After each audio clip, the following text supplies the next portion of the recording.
നമസ്കാരം. മായി വേൾഡിലേക്ക് എൻ്റെ എല്ലാ പ്രിയപ്പെട്ട കൂട്ടുകാർക്കും സ്വാഗതം. അപ്പോൾ ഇന്നത്തെ ഡിവൈൻ മെസ്സേജ് ഇതാണ് കിട്ടിയേക്കുന്നത്. എൻ്റെ പ്രിയപ്പെട്ടവർക്കായിട്ട് ഞാൻ ഈ റീഡിങ് നോക്കുകയാണ്. 2 ഓഫ് സോൾസ് വന്നിട്ടുണ്ട്, 4 ഓഫ് പെൻറ്റിക്കിൾസ് വന്നിട്ടുണ്ട്, ഏസ് ഓഫ് സോൾസ് വന്നിട്ടുണ്ട്. അപ്പോൾ ഇതുകൊണ്ട് സൂചിപ്പിക്കുന്നതെന്ന് പറഞ്ഞാൽ നിങ്ങളുടെ മുമ്പിൽ 2 ഓപ്ഷൻ ഉണ്ട്. അത് തീരുമാനമെടുക്കേണ്ടത് നിങ്ങളാണ്. നിങ്ങൾ കണ്ണ് കെട്ടിയ ഒരവസ്ഥയിൽ ഇരിക്കുകയാണ്. അപ്പോൾ ആ ഒരു മനസ്സാണ് നിങ്ങൾ കാണിക്കേണ്ടത്. അങ്ങനെ ഇരുന്നിട്ട് കാര്യമില്ല. അപ്പോൾ നിങ്ങൾ ആക്റ്റീവായിട്ട് മുന്നോട്ട് തന്നെ വരണം എന്നാണ് കാണിക്കുന്നത്.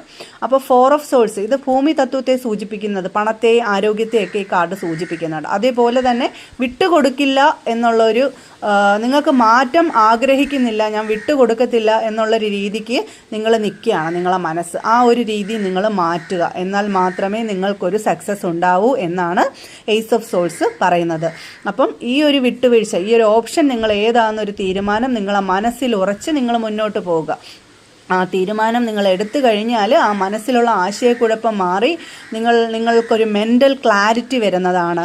നിങ്ങൾക്ക് ആ ഒരു പുതിയ ഐഡിയാസ് നിങ്ങളെ മനസ്സിൽ വരും. നിങ്ങൾ അവിടെ സക്സസ് ആവുകയും ചെയ്യും. ഒരു കോൺഫിഡൻസ് നിങ്ങൾക്ക് അവിടെ കിട്ടും. നിങ്ങൾക്ക് പുതിയൊരു എനർജി കൈവരും എന്ന് തന്നെയാണ് യൂണിവേഴ്സ് ഇവിടെ നിങ്ങൾക്കായിട്ട് കാണിച്ചു തരുന്ന ഗൈഡൻസ്. ഈ ഒരു ഗൈഡൻസ് നിങ്ങൾക്ക് സ്വീകരിക്കാം. അപ്പം ഈ ഒരു റീഡിങ് നിങ്ങൾക്ക് അക്സെപ്റ്റ് ആവുകയാണെങ്കിൽ ഇതിൻ്റെ പോസിറ്റിവിറ്റി നിങ്ങൾ ക്ലെയിം ചെയ്ത് യൂണിവേഴ്സിനോട് നന്ദി പറയുക. ആ യൂണിവേഴ്സിൻ്റെ ഗൈഡൻസ് അനുസരിച്ച് നിങ്ങൾ മുന്നോട്ട് പോവുകയാണെങ്കിൽ തീർച്ചയായും ഒരു സക്സസ് വിജയം നിങ്ങളെ കാത്തിരിക്കുന്നു. Okay, thank you.